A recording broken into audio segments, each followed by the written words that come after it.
Qué gusto poder estar nuevamente con ustedes. En esta oportunidad estoy muy contento porque este definitivamente va a ser un podcast de peso de gloria. Hoy estamos aquí con mi amigo Rolando. Gracias, Rolando, por estar con nosotros. Y con mi amigo Fernando, que casi siempre está atrás de cámaras. Y espero que hayan podido entender la referencia de peso de gloria. Yo creo que más lo van a entender quienes puedan ver el podcast. Pero la verdad estamos muy contentos de poder tener la oportunidad de seguir sirviendo y de apoyar a nuestra comunidad con este tiempo que seguramente va a sumar mucho a sus vidas. Perfecto. Bueno, entramos en este capítulo 14. Se llama Bajar la velocidad. Creo que está buenísimo. Creo que habla de mucho sobre la contracultura de lo que tiene que ser la comunidad, ¿verdad? Y me refiero a contracultura porque ahorita estamos bien acostumbrados a obtener todo ya va. Claro. O sea, lo queremos, es como la cultura del microondas, ¿no? Todo instantáneo. Y lamentablemente hemos traído eso a la iglesia, ¿verdad? Queremos que evangelizamos hoy, discipulamos mañana y ya pasado, ya quieren que seamos, o queremos, ¿verdad? Que ya estemos full. Y no es así, ¿verdad? Yo creo que como comunidad tenemos que entender que todo es un proceso, que todos necesitamos bajarnos de esa rutina, de ese corre diario y detenernos y ver, bueno, hay hermanos a los cuales podemos bendecir, que necesitan que los escuchemos, e incluso nosotros necesitamos que nos escuchen, ¿verdad? Porque a veces, no sé si a ustedes les pasa mucho, pero la rutina diaria a veces se vuelve como una anestesia, ¿va? De decir, alarán, estoy bien estresado, pero no tengo tiempo para preocuparme. Y creo que eso nos llega a cansar, ¿va? Nos llega a quemar. Entonces, con esto arrancamos. No sé qué tienen en mente. Yo creo que en esa línea, bueno, pues nos compartís algo bien importante, y es que no podemos dejarnos guiar por el afán de este siglo, ¿verdad? Yo creo que de hecho la Escritura lo dice hace 2000 años, ¿verdad? Como un consejo para la iglesia primitiva, pero que se aplica re bien a nuestros tiempos. Nosotros esperamos que los procesos que están viviendo nuestros amigos se superen con una oración o con una visita, pero olvidamos que la vida es un proceso por sí mismo, ¿verdad? Y el acompañamiento debe ser parte de ese proceso. El ejemplo más claro que tenemos es Jesús con sus discípulos, y lo podemos ver, creo que de una forma increíble. Jesús se toma el tiempo para convivir con sus discípulos 3 años, ¿verdad? De su ministerio. Pero no 3 años y te voy a visitar el viernes, nos juntamos en el grupo el sábado y el domingo salimos a tomar un café, sino 3 años intensivos, pero donde Jesús dormía con sus discípulos, comía con sus discípulos, salían a trabajar con sus discípulos. Los mismos discípulos sacrificaron tiempo de su familia para poder vivir un proceso con Jesús, pero no un proceso de día y noche, no, o sea, fue un proceso de 3 años consecutivos, de 3 años intensivos con el Señor, y hasta ese momento Jesús los envía a una misión que hoy por hoy revolucionó la historia. Pero no podemos esperar, si el mismo Jesús llevó un proceso con sus discípulos de 3 años, como vos lo decís, pensar, ¿verdad?, que con una oración o con una visita a nuestros discípulos podamos obtener los resultados que muchas veces queremos ver en sus vidas, ¿verdad? Es que, a fin de cuentas, mira, si lo extrapolas al tiempo de ahora con el tiempo de antes, aparte de que hoy actualmente todo es acelerado, todo es comida rápida, todo lo queremos al instante. O sea, no es como antes, de que antes tenías que caminar para llegar a un punto A al punto B. Hoy en día nos podemos movilizar por automóviles que van muchísimo más rápido que una persona común y corriente, qué sé yo, por distintas formas. Existen carreteras que las construyen solo para ahorrarse 10 minutos. Y lo que pasa es que en la perspectiva que ellos tenían en ese tiempo con el que tenemos ahora, es de que para ellos era como el momento que estás allí con esa persona es tiempo crucial, ¿va? Es como que tenés tiempo, en cambio hoy es como no tengo tiempo. Entonces, ya dejado esa perspectiva, ya es totalmente diferente al modo de pensar, de decir, ya no puedes, o lo que te enseña el mundo actual de que ya no te puedes permitir pasar mucho tiempo en el tráfico porque ya es pérdida de tiempo. O lo que muchos dicen, los típicos coaches de emprendimiento. ¿Ah? No, que es el momento, que no desperdicies más acá, más allá. Pero muchas veces necesitamos dar tiempo, necesitamos parar para darnos perspectiva de dónde estamos, pues. Porque al final de cuentas, somos iglesia, por supuesto somos iglesia, somos el mismo cuerpo de Cristo. Y así como somos el mismo cuerpo de Cristo, creo que tanto mi mano necesita hacer un cuidado de parte mía, como mi mente, como mis ojos. Asimismo, tenemos que tratar al cuerpo de Cristo nosotros. Tanto los de la alabanza que están allá afuera, como nosotros que estamos aquí en el podcast, necesitamos y requerimos un cuidado en específico. Y cosa que, como te digo, cuando vamos nosotros al doctor, porque tenemos un dolor en alguna parte de nuestro cuerpo, vamos corriendo y decimos, doctor, mire, esto me está pasando. ¿Ah? Y creo que muchas veces esa parte en la que venir y detenernos un poquito y empezar a pensar en las partes del cuerpo, o sea, la iglesia en sí, eso es lo que muchas veces nos cuesta o nos falta, ¿va? De que tal vez nos despreocupamos porque en teoría yo estoy bien, ¿va? Y si yo estoy bien espiritualmente hablando, ya todo nítido, porque al final, como dicen, la salvación es única, ya, ¿va? Pero al final de cuentas no fue la enseñanza de Cristo. La enseñanza de Cristo fue específicamente venir y todos juntos, o sea, ser una sola misma, un solo mismo Él, y que juntos con Él vayamos juntos al arrepentimiento y lleguemos a la santidad. Ahí hay un punto bien importante. Yo te pregunto a vos, Rolando, que pues sé que manejas tu vehículo. ¿Cómo aprovechas tu tiempo en el tránsito? Cuando no estoy peleando. No, la verdad es que yo lucho mucho con la paciencia, fíjate, pero me ha servido mucho aprovechar mis espacios para tener las conversaciones que debo tener a veces con mi esposa, porque regularmente voy con ella y a veces en el trabajo con ella, entonces a veces el tener el tiempo a veces cuesta. Entonces ahí me tomo a veces el tiempo para tener pláticas. Ahora cuando voy solo, solo tener conversaciones con Dios, con Jesús, porque créeme lo que si no voy con Dios, a veces me salgo de mis casillas, ¿no? Pero sí, adorar. Ahora yo quiero compartirles a ustedes algo bien importante. Nosotros necesitamos dedicarle tiempo a las personas, ¿verdad? ¿Y cuál es la respuesta que constantemente decimos? No tengo tiempo, ¿verdad? Discúlpame, pero no he podido hablar. Pero saben que el promedio que los guatemaltecos vivimos en el tránsito es de 2 horas promedio, porque hay quienes vivimos más tiempo en el tránsito. Y quiero compartirles algo que yo he aprendido a hacer, y es a llamar a las personas cuando voy en el tránsito, ¿verdad? De repente sé que voy a estar un aproximado de 1 hora, hora y media, y digo, bueno, voy a llamar a esta persona. Y esa llamada se toma entre 20 y 15 minutos bien aprovechados, ¿verdad? Aprovecho a conocer cómo está, cómo ha vivido su proceso, cómo se siente. Aprovecho a llamar a alguien más, ¿me entendés? Porque te digo, son 2 horas de tránsito, ¿verdad? Y eso me ha ayudado en mi día a día a poder tener cerca a aquellas personas que están viviendo un proceso difícil.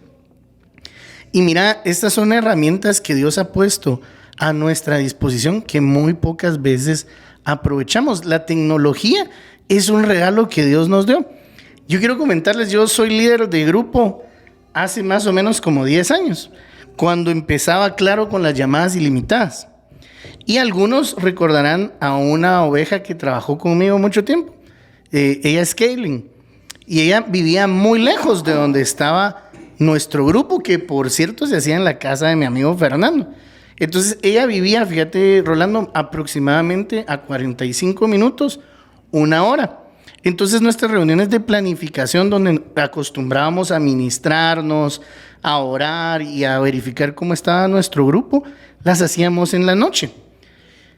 Y ella evidentemente no podía estar. Pero ¿sabes qué hacíamos? Yo la llamaba a través de mis llamadas ilimitadas y ella siempre estaba presente en nuestras reuniones. Compartía sus puntos de vista, tenía un tiempo para ser ministrada. Y eso era cuando empezaban las llamadas ilimitadas. Ahora tenemos el Face, no sé qué, tenemos el Zoom, tenemos las videollamadas, que en ese momento no existía y que teníamos que improvisar.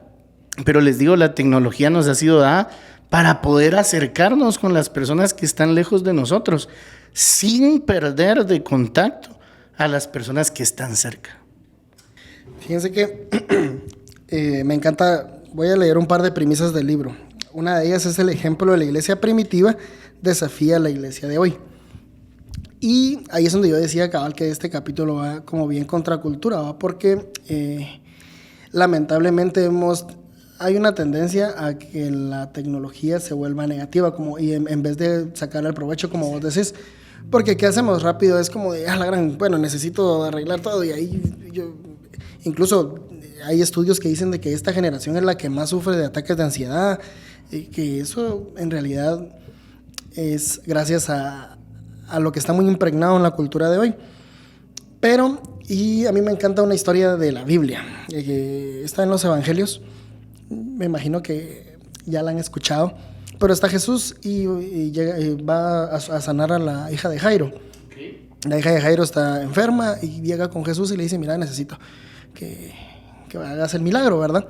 Pero en la Biblia cuenta que en el transcurso donde Jesús va caminando a la casa de Jairo para poder hacer el milagro, ocurre otro milagro. Viene una mujer que tiene flujo. Exacto. Toca su manto y Jesús se para. Dice, alguien me ha tocado, y todos sabemos la historia, ¿verdad?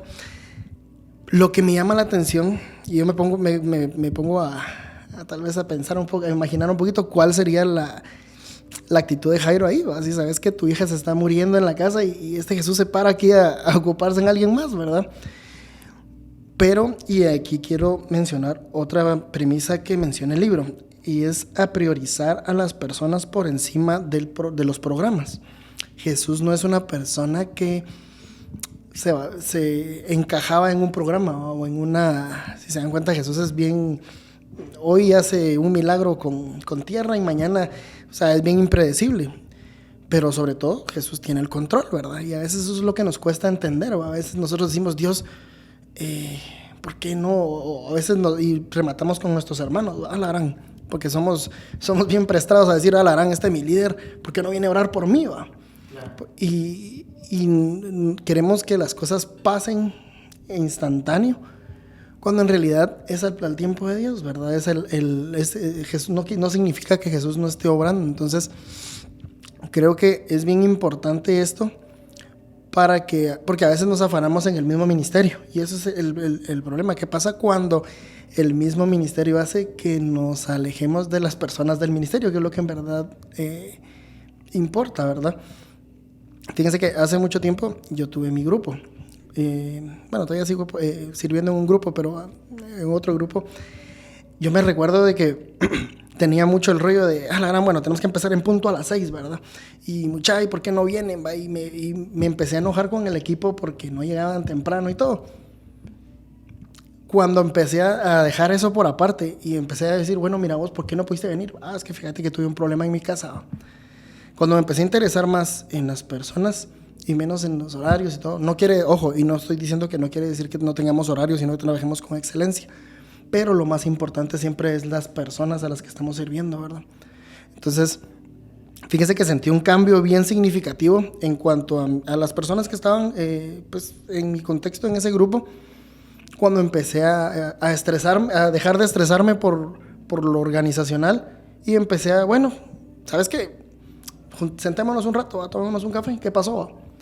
Entonces, como repito, no quiere decir que nos salgamos de los programas o que agarremos todo desordenado, porque tampoco ese es el chiste, pero creo que sí tenemos que priorizar a las personas, ¿verdad? Como Jesús lo hacía, ¿verdad? Fíjate que en ese punto yo tengo también otra historia personal, ¿verdad? En pandemia, obviamente todos los grupos los pasamos a hacer virtual, por Zoom, por Meet o por cualquier otra plataforma.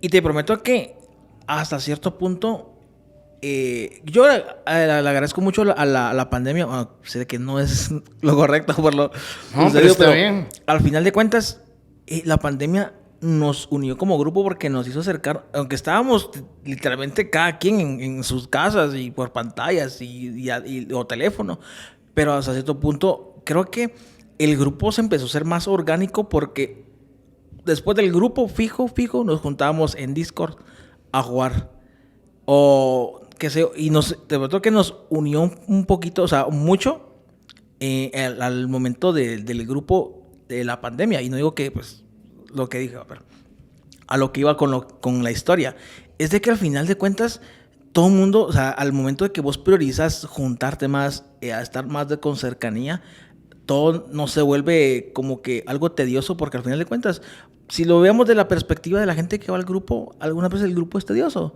porque vas a escuchar una prédica, es un jueguito, una ofrenda y listo, ¿va? En cambio, en ese momento el grupo era más allá de simplemente una prédica y ya estuvo, ya terminó, y orar y ya, sino que también era un momento para venir y propiciar más momentos. Ser comunidad. Ajá, porque es que te digo, yo en mi vida yo sabía que los patojos de mi grupo jugaban League of Legends, por ejemplo, ¿va? Y yo en mi vida pensaba yo jugar League of Legends. Y gracias a que empecé con eso, empecé a jugar, pero esos son otros 20 pesos, ¿va? Pero a lo que me refiero es de que un jueguito, ¿sí? Nos unió como grupo. Tal vez no al 100% del grupo, pero sí a muchos. O tal vez tal vez no fue League of Legends, tal vez fue Among Us, por ejemplo, en el cual teníamos que estar en constante... Va a dar nombres aquí, ¿verdad? No, pero fíjate que... Pero a lo que iba, de que al final de cuentas, el grupo como tal no significa de simplemente venir o ser iglesia, no simplemente llegar a un lugar y sentarte, sino que también interesarme por lo que le está pasando a Rolando, como lo que le está pasando a David. Y creo que también incluso la dificultad se eleva, porque ya consta de que yo tenga que ser vulnerable con ustedes, como ustedes tienen que ser vulnerables. Es que es muy difícil, porque muchas veces acarreamos con pecados y problemas que muchas veces a nosotros mismos nos traen vergüenza, ¿va? Ahora bien, aquí hay un punto bien importante que lo platicábamos previo a este podcast, y es el balance, ¿sí? Porque hay una situación peligrosa que se puede llegar a vivir cuando tenemos este tipo de ganchos. Los ganchos son las estrategias y son el medio, pero no son el fin. Y eso es bien importante que todos los que nos están escuchando lo tengan presente cuando hablamos de estrategias, porque yo también, para serte bien honesto, utilicé como gancho una consola de videojuegos. ¿Te das cuenta? Aquí ¿Vas evangelista? No, por supuesto. Una consola de videojuegos donde nosotros con mi amigo jugábamos de 8, 7 de la noche a 2, 3 de la mañana, ¿no? Y eso de alguna manera fue generando un vínculo, pero lo importante es que podamos entender que eso es solo el gancho, porque tenemos que presentar a Jesús, porque tenemos que decirle, mira, brother, o sea, está bien que pues compartamos todo, o sea, pero de una forma orgánica, dirías vos, o de una manera no programada, presentar a Jesús, ¿verdad, mano? Y en eso que me estás contando, ¿sabes? Yo aprendí esto en la Biblia y Dios me ha ayudado de esta manera en mi vida. Y mira, ¿por qué no oramos por ese problema que tenés con tus papás? ¿Por qué no venís el otro día pues aquí a mi casa y le pedimos juntos a Dios por lo que estás viviendo? Y no solo quedarnos en el gancho, porque corremos el peligro de quedarnos nosotros también en el medio y no llegar al fondo. Y eso es algo también que tenemos que hablarlo, porque de alguna manera nos podemos volver superficiales, ¿verdad? Porque sí, compartimos tiempo, estamos con las personas, pero no profundizamos, no llegamos a lo importante que están atravesando, y esas personas al final del día siguen solos. Esas personas al final del día siguen con el mismo problema, no atacaron la situación que están viviendo. Es como que llegara con el doctor, ¿verdad? Y me pongo a platicar de 1000 cosas. Doctor, lo miro en 15 días, ¿verdad? Y no me dejó ni la medicina, no me dijo ni dónde la compro, porque no me dio ninguna instrucción. Y eso tenemos que tener cuidado y manejarlo. Y el autor en este mismo punto decía, el problema es que hoy en día vivimos nuestras vidas apuradas y creemos que la vida de la iglesia debemos vivirla de la misma manera.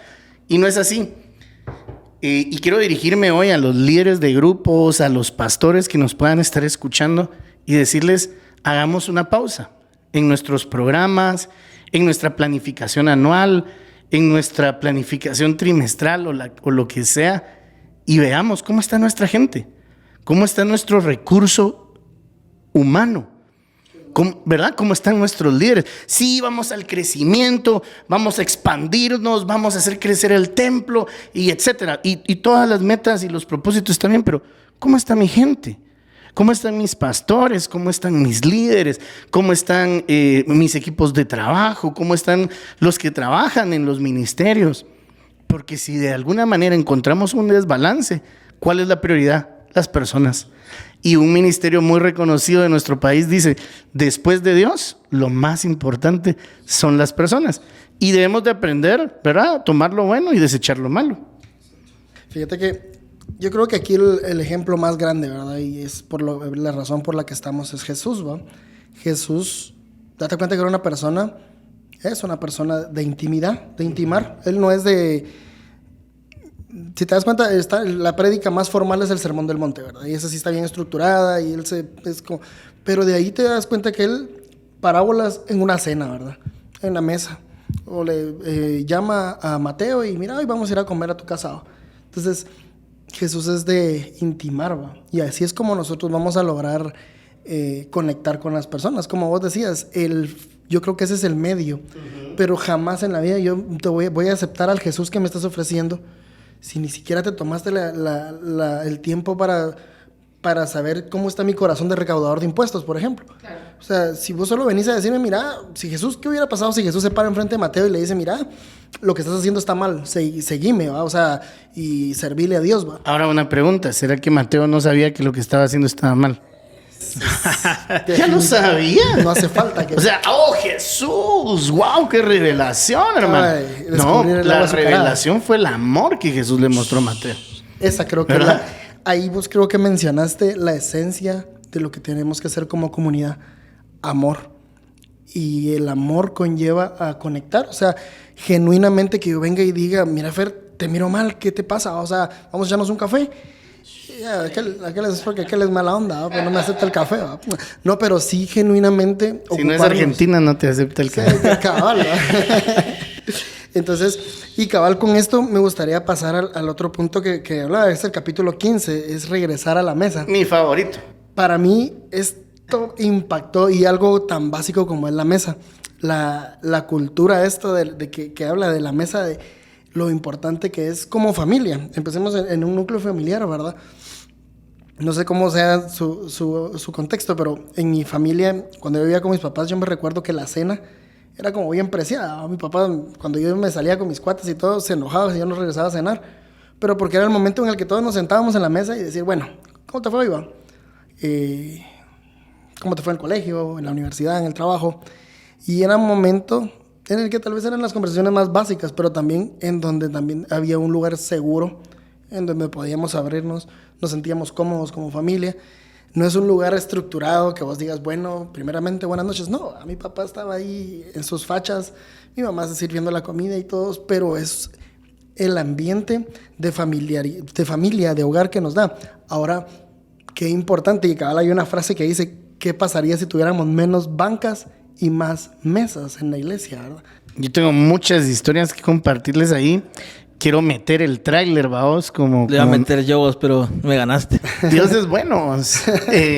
Yo me identifico muchísimo con este capítulo. Yo fui formado espiritualmente por algunos otros ministerios en mi pasado. Y uno de ellos es Iglesia de Cristo Internacional en Guatemala. Yo le debo muchísimo a este ministerio porque me bendijo a nivel palabra de Dios. Desde muy niño tuve la oportunidad de tener un encuentro con las Escrituras. Y, ¿sabes? Ellos tienen una metodología de discipulado. Entonces, mira, hermano, yo amaba los discipulados de mi mamá. Porque yo iba con mi mamá siempre a sus discipulados. Tenía 6, 7 años, ¿no? Entonces, bueno, me decía, hoy tengo discipulado, vamos a ir a McDonald's. Y ahí eran todos sus discipulados siempre. ¡Hala, vos! Yo iba bien con lo de las marcas. Vos. Dios bendiga esta empresa de hamburguesas y comida rápida. y constantemente íbamos a la cadena de comida rápida a sentarnos. Y yo escuchaba a su discipulado mientras me comía una de 3 tortitas de carne y 3 panitos, ¿verdad? Y esos eran todos los miércoles. Y después de los miércoles, después del discipulado, íbamos a la iglesia. Pero ¿dónde crees que yo aprendía? Con mi mamá en la mesa escuchando los discipulados. Otro ejemplo, ministerios Shekinah, un ministerio amigo de nosotros en Comunidad de Fe. Mi líder, ¿verdad? Yo lo amaba mucho, lo respetaba un montón. Y para mí fue increíble, Rolando, que yo a mis 12, 13 años, mi líder me invitara a su casa. Y mira, me invitaba a comer frijolitos, mano, así colados, y le echábamos quesito oreado, panito así sopeadito, ¿verdad? Cafecito, pan de manteca. Y ahí yo ya no miraba al predicador, ¿verdad? Yo miraba a mi amigo. Y mi amigo me hablaba de cómo se encontró con Jesús, cómo era su vida antes. Y venía su mamá y me contaba el testimonio de mi amigo, ¿verdad? Y me decía, ay, no, mire, mi hijo era re malcriado, yo oraba por él, yo vivía en ayuno por él, me decía, ¿verdad? Y eso me ayudó a acercarme más a mi líder. Eso creó un vínculo de amistad que fue casi inquebrantable, ¿me entendés? Entonces, muchas veces nosotros queremos obtener mucho y dar muy poco, ¿verdad? Mi mamá, la mesa de la casa, siempre ha sido sagrada. O sea, mi mamá, y con el respeto que mi madre se merece, a mí no me vas a estar teniendo cualquier gente de la casa, me decía, porque la mesa es sagrada, me decía, ¿verdad? La mesa es sagrada. Y hoy por hoy, que ya estoy casado, que ya tengo mi familia, veo que cuando invitamos a alguien a la casa y se sienta a la mesa, wow, cómo se siente un vínculo tan grande. Y es que Jesús nos lo modeló. Jesús comía con sus discípulos, compartía el pan. Jesús en la mesa vivió la Santa Cena, que es la revelación más grande de la salvación de los hombres. O sea, el cordero que estaba en la mesa siendo entregado por sacrificio de nosotros. Fíjate que, perdón, Fer, yo sé que solo antes de que se me vaya, dale. encanta lo que Jesús nos enseña a través de la mesa. Y quiero que lo mostremos así. Si se dan cuenta, una mesa vuelve a la comunidad algo horizontal, porque tendemos a ver esto como una estructura, ¿va? Y lamentablemente está muy metido eso como una estructura, ¿va? De la gran, y ver a los predicadores inalcanzables y todo. Pero no, al final la mesa, y lo que vos decías, ¿va? Venía la persona que vos mirabas predicar y todo, y estaba a la par tuya comiendo. Entonces, ¿pero qué hace Jesús? Después del acto, como es ese acto precioso que representa el sacrificio que él iba a hacer, se ciñe y lava los pies de sus discípulos. O sea, ahí es donde te das cuenta la importancia de la mesa, en donde entendés que la iglesia es horizontal, ¿va?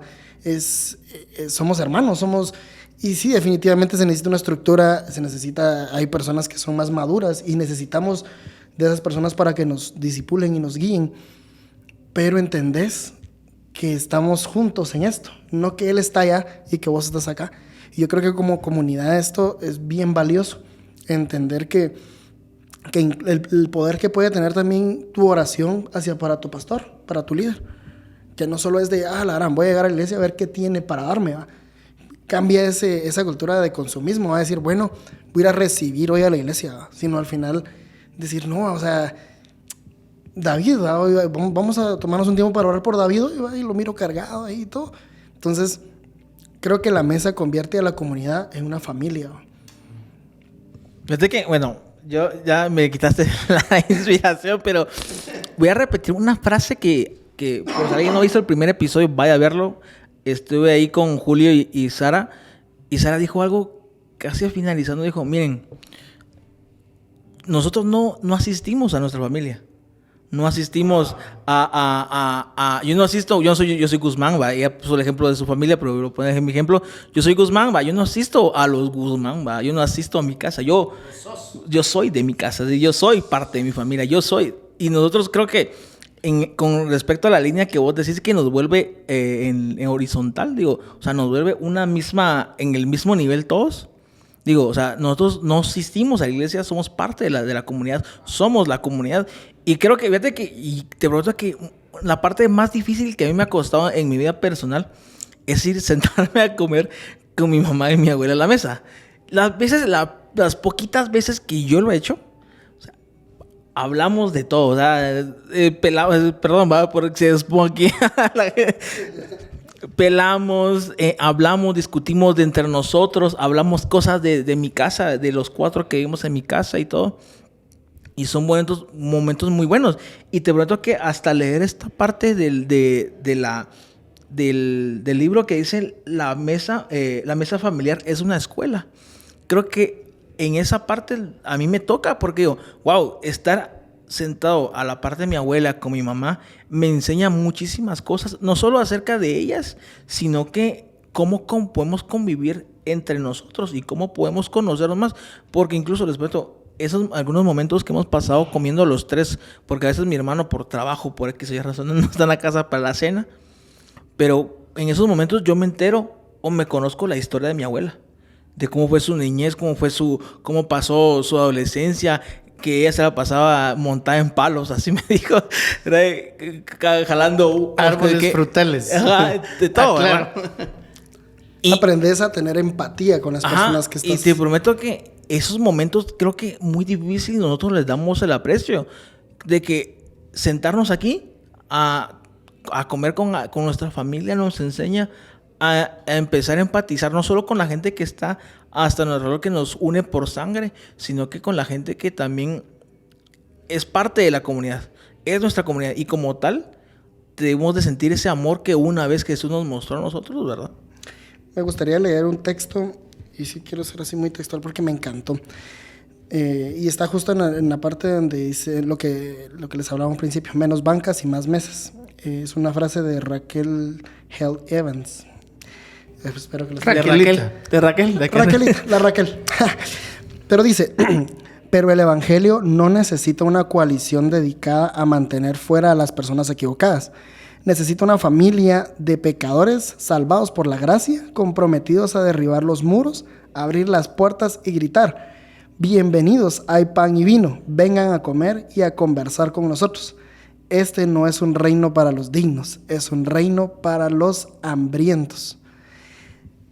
Y me gustaría dedicar este pequeño texto también a las personas que están fuera y que tienden a ver a la comunidad de Cristo como algo inalcanzable o como algo de decir, ay, es que ellos se creen que son como allá y nosotros acá. Y no, o sea, en realidad, créanme que a la mesa de Cristo se sientan recaudadores de impuestos, se sientan pecadores, se sientan personas que de lo peor.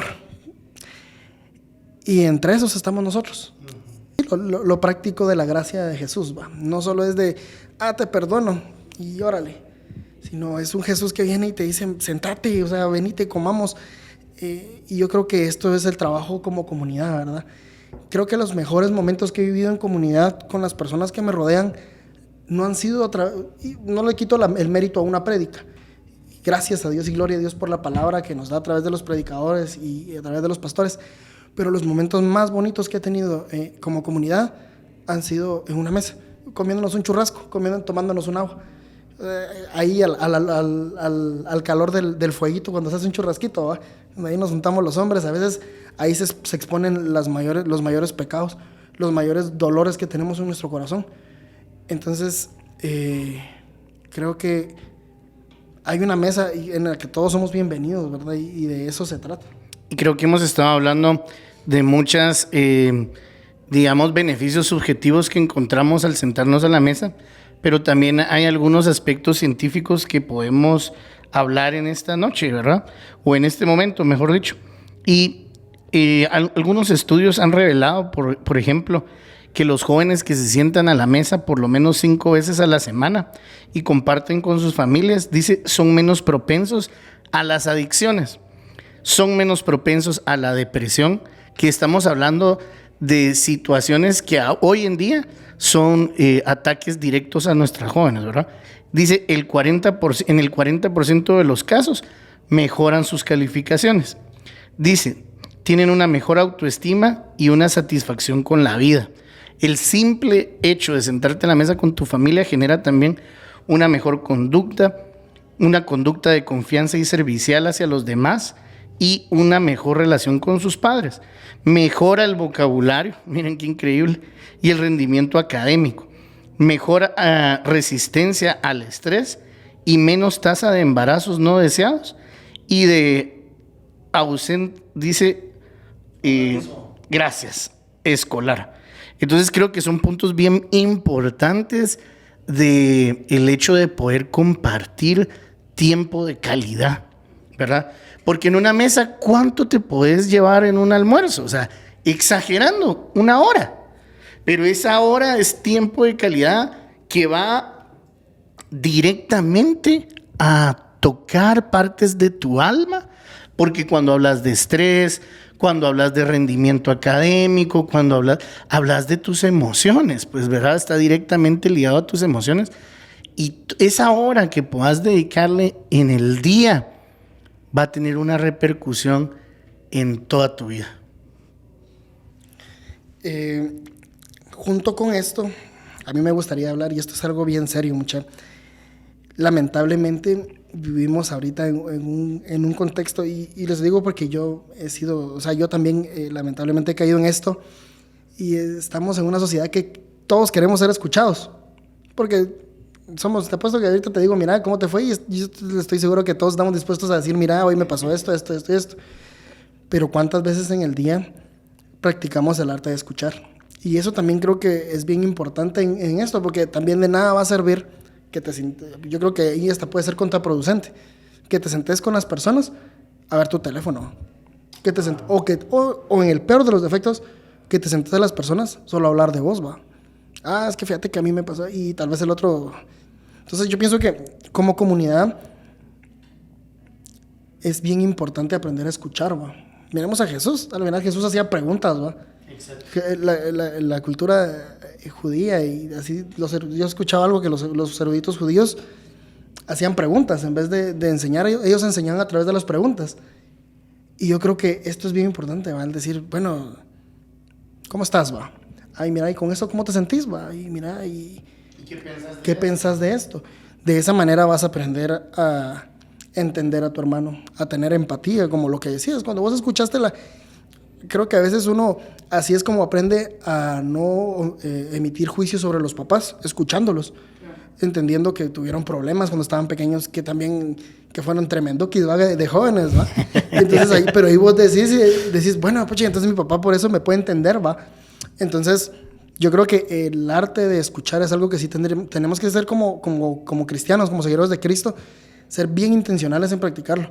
Y cuando te des cuenta de que estás hablando mucho de vos, es cuando mejor te tenés que quedar callado y escuchar, ¿va? Porque ahí algo está pasando, ¿verdad? Fíjate que, hablando sobre esa misma línea, yo tengo como mini testimonio, va a ser rapidito, que incluso, les digo, yo no estaría aquí sin esta líder. Y les prometo que yo considero que esa ha sido la mejor líder que he tenido en toda mi vida, ¿verdad? Y eso que yo he tenido cantidad de líderes. Aparte de mí, pues vamos a... No, David no cuenta. Gracias. No, es la mejor líder que he tenido en toda mi vida, ¿sí? Les voy a contar rapidito. Lo volví a afirmar, man. Cuando antes, imagínense, hace años, cuando éramos Grade 7, hace 10.500 años, como comenzamos con el nombre de Grade 7, comencé con el Grade 7.4 porque ya habían 4 grupos de Grade 7. Y yo, en ese grupo de Grade 7.4, me iba a ir como líder. Tenía 14 años. Y nos íbamos 3 líderes. Era yo y otros 2, ¿sí? Entonces, se iba a multiplicar el grupo en 3, ¿verdad? En ese tiempo acabamos de empezar nosotros con las dichosas redes, ¿sí? Con está la red Águila, la red no sé qué, y la red no sé cuánto. Hay un montón eran como 4 o 5, ¿verdad? El líder de esa red vino y me dijo, mira, fíjate que me contó el líder del grupo de que te vas a salir como líder, me dijo. Pero fíjate que yo no quiero, me dijo. Porque no confío en vos, me dijo. Yo me quedé así friqueado. Mira, amigo, tenés, ¿qué? 14 años, 15, me dijo él. Después de este podcast me tienes que decir ese nombre, pues. No, pues para orar por él, ¿va? Sí, definitivamente. Me dijo, es que, mira, tenés 14 años. Me dijo, yo no te creo capaz, me dijo, de que seas un buen líder, me dijo. Imagínate, aquí gente de 20 años, ¿sabes? Me dijo. Y cuando me al listillo, me dijo, de líder, me dijo, nos van a querer seguir viendo el grupo, me dijo él. Así que hemos pensado vamos a ver un grupo de preadolescentes. Me dijo, te vas a ir acá y va, finalizó la cosa. Me hicieron una despedida en el grupo y todo, ¿verdad? Les prometo que yo estaba, en ese momento estaba on fire, así como que les prometo, oraba más de lo que oro hoy, incluso lo puedo reconocer, leía más la Biblia de lo que yo la leía hoy. Bueno, cuando yo llegué al nuevo grupo de prejos que estaba, yo estaba deprimido. Ustedes, les puedo poner testigo ahí a Damaris, porque fue mi líder de grupo en ese momento, de que yo me iba hasta atrás, dejando a los patojos con música en mis audífonos. Música obviamente que no me edificaba, ¿sí? Y yo tuve esta líder, no era el líder en ese momento, sino que más bien era parte del equipo junto conmigo. Y cuando ella se convirtió en líder, les prometo que tal vez no me escuchó los problemas que tuve ni nada por el estilo, pero con el simple hecho de acompañarme, cuando yo me ponía con música así en los audífonos y hasta atrás de todos, dejándolo a sus casos patojos, se ponía a la par de mí y se me ponía a platicar. Solo acompañarte. Solo eso. Tal vez no me predicó, ay, que ya oramos por ti, hermano, usa la manga larga y quema la rana seca y todo lo demás. Y nunca lo hizo, nunca lo hizo. Así, o sea, tal vez no sé si oraba por mí en su casa, pero nunca lo hizo. Simplemente con el acompañamiento hizo que yo empezara a seguir creciendo en el grupo, les prometo. Y hoy en día yo la reconozco como la mejor líder que tuve en todo lo que llevo yo al ministerio. Pero fue exactamente lo que vos dijiste, de que el simple hecho de mantenerse a la par, el simple hecho de dedicar tiempo, de dedicar tal vez palabras, pero incluso tal vez ni siquiera palabras, tal vez con el simple hecho de estar allí, creo que es el punto en el que Jesús nos enseñó. Tal vez Jesús está rodeado de pecadores, pero el punto principal que él hizo es estar a la par de cada uno de los pecadores. Incluso cuando fue a la casa del fariseo, porque el fariseo lo invitó a comer, a pesar de que, que todos los fariseos estaban en contra de lo que Jesús hacía, él ahí estuvo en su casa. Entonces creo que esas pequeñas cosas también importan en nuestras actitudes en la comunidad. Claro, Eugene Peterson tiene una frase en el libro muy buena. Dice, no puede haber madurez en la vida espiritual, no puede haber obediencia en el seguimiento de Jesús, no puede haber plenitud en la vida cristiana sin la inmersión y el abrazo de la comunidad. No se trata de mí, la comunidad no es el individualismo tan alabado de nuestra cultura, es necesario vivir la vida cristiana. Y aquí hay una palabra griega que es ayelón, que yo quiero que nos expliques, Rolando, de qué se trata esta palabra griega. Por cierto, los que no conocen a Rolando, tiene un llamado pastoral que hoy vamos a conocer en el tema de enseñanza. Bueno, yo según entendí que David a veces lo sube a uno. No, pero es cierto, no miento. Lo voy a leer de acá para no meter también ahí el error. Pero dice la palabra griega ayelón, aparece en 94 versículos del Nuevo Testamento y significa los unos a los otros. Solo en el Nuevo Testamento 94 veces. Mutualidad, reciprocidad. Se refiere a la cultura del cuidado a los que estamos obligados los unos a los otros en Cristo. Cuando empezaste el podcast dijiste contracultura. Ayelón es la contracultura de Cristo ante la sociedad del día de hoy. O sea, estamos viendo nosotros a un Jesús que nos dice, no es individualismo, es comunidad. No se trata de ti, se trata de nosotros. Por eso cuando Jesús enseña al Padre Nuestro, que es la oración más famosa en las Escrituras, dice Padre Nuestro. O sea, no se acerca a Jesús orando y le dice Padre mío. Jesús sí ora de esta manera y lo oran en un momento de angustia, que es en la cruz. Pero Jesús nos enseña a nosotros a orar diciendo Padre Nuestro. O sea, lo que Jesús está desde la primera enseñanza, en las primeras palabras de la oración que nos está dando, es necesitamos orar en comunidad. Necesitamos aprender a clamarle a nuestro Padre, no a mi Padre. No soy el único, no soy el centro de la creación, no soy la Coca-Cola Coca-Cola del desierto. Lo siento, pero esto es muy difícil. No soy la última papita de la caja, ¿verdad? O sea, somos una comunidad. Necesitamos pensar como parte de una comunidad. Y por eso es que muchas oraciones son bien egoístas. Y por eso muchas oraciones no responden o no encontramos respuesta de parte de Dios. Porque cuando vos le estás pidiendo a Dios ese trabajo, le estás pidiendo ese trabajo porque vos querés sobresalir, porque vos anhelás tener esa plaza, porque vos anhelás querer que la gente te vea, y está bien, pero dice la Biblia, pedís y pedís mal, porque pedís para gastar en tus propios deleites. No es que vos digas, mira, Señor, dame ese trabajo porque yo voy a ayudar a mi compañía, ¿verdad? A que salgamos adelante. Señor, dame ese trabajo porque con ese trabajo voy a poder bendecir a más personas. Señor, provéeme ese ingreso, porque con ese ingreso voy a poder bendecir a más personas en mi familia. Señor, gracias por lo que hoy tengo, pero si tú me dieras un poco más, puedo hacer un poco más por los que tengo a mi lado. ¿Cómo Dios va a ignorar una petición tan noble, tan real? Pues no faltará el religioso que me pueda decir, sí, la puede rechazar. No, hombre, o enfoquémonos en la línea de lo que Dios nos está enseñando en su palabra. Padre nuestro. Vámonos a la iglesia primitiva, Hechos. Dice la palabra que cuando estaba iniciando la iglesia, todos vendían sus cosas y se las daban a los apóstoles para el bienestar de todos. Si nos ponemos a pensar hoy, eso sería algo bien loco, ¿va? O sea, difícilmente David va a venir a vender su carro y para poder, qué sé yo, para poder suplir mis necesidades y las de Fer. Muy difícilmente. Yo tampoco lo haría.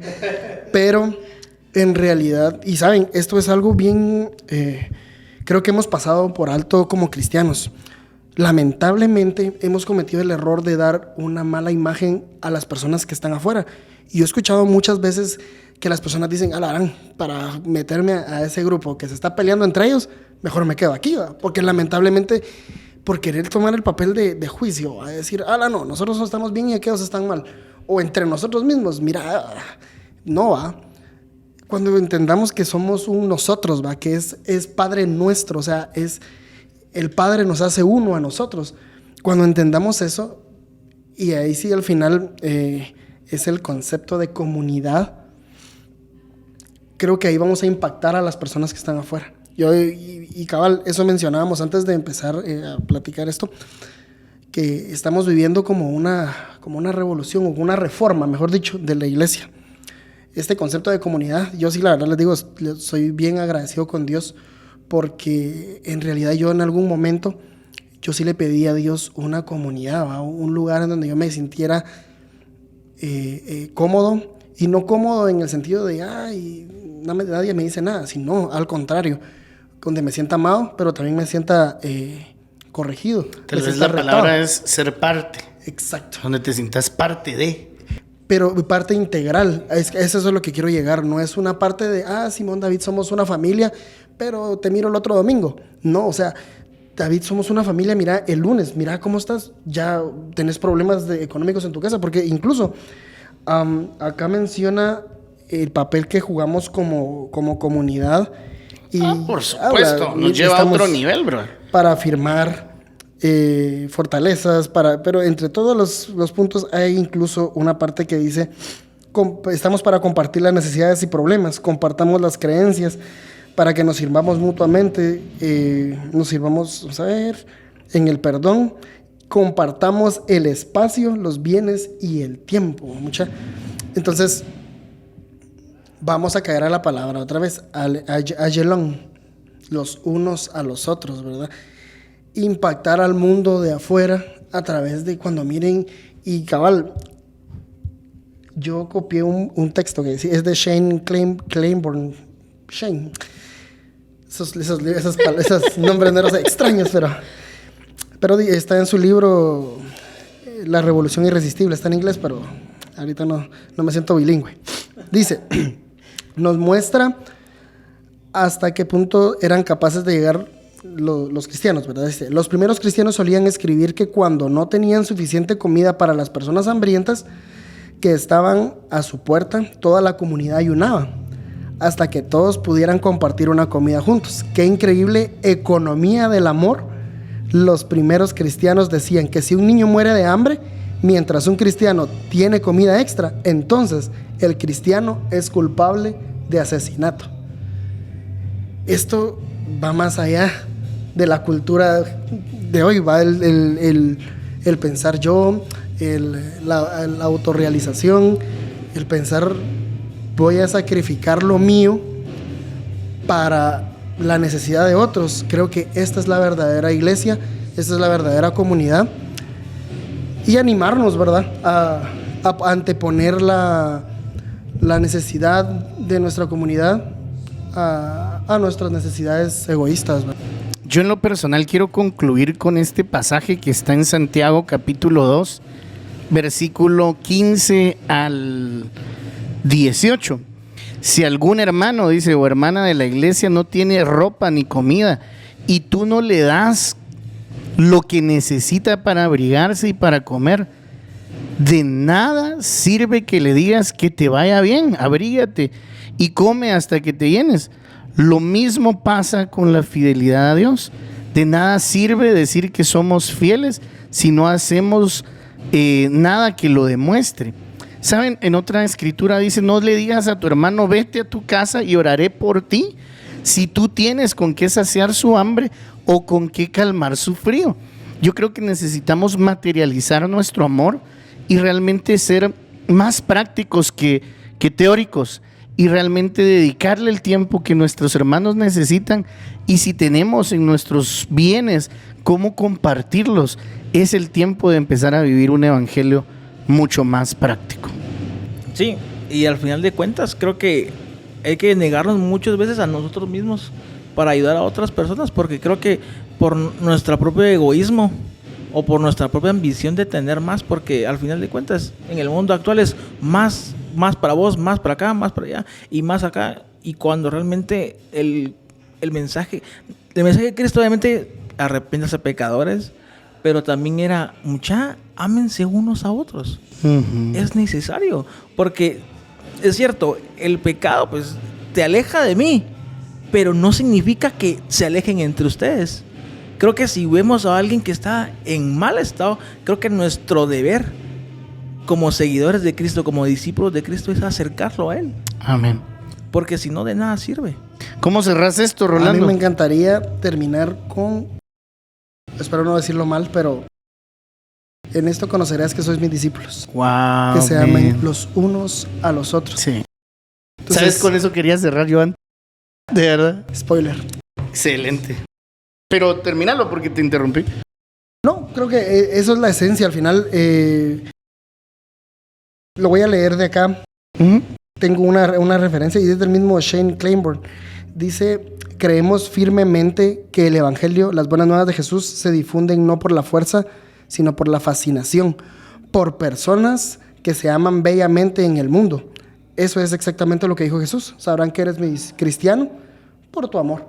Entonces, a mí me gustaría terminar animando a nuestra comunidad a que intencionalmente impactemos al mundo a través de nuestro amor, a través del amor que nos damos como comunidad, y nos vamos a ir dando cuenta cómo ese amor va a ir atrayendo a más personas. Muchísimas gracias, Fernando. Gracias, Rolando, porque hoy tenemos este podcast de peso de gloria. Y gracias a todos los que nos han acompañado durante estos últimos minutos. Ha sido un privilegio poder estar con ustedes y quiero animarles a que puedan seguir acompañándonos en esta hermosa comunidad del podcast. Estamos a un capítulo ya de terminarlo y quiero animarte a que sigas, por favor, con esta secuencia tan preciosa que llevamos. Por favor, compártelo con otras personas que seguramente también podrá ser de bendición, y un saludo para todos esos países donde nos están escuchando, bueno, personas que nos escuchan en otros países. De verdad, gracias por ser parte de nuestra comunidad. Que Dios les bendiga y nos vemos en la próxima.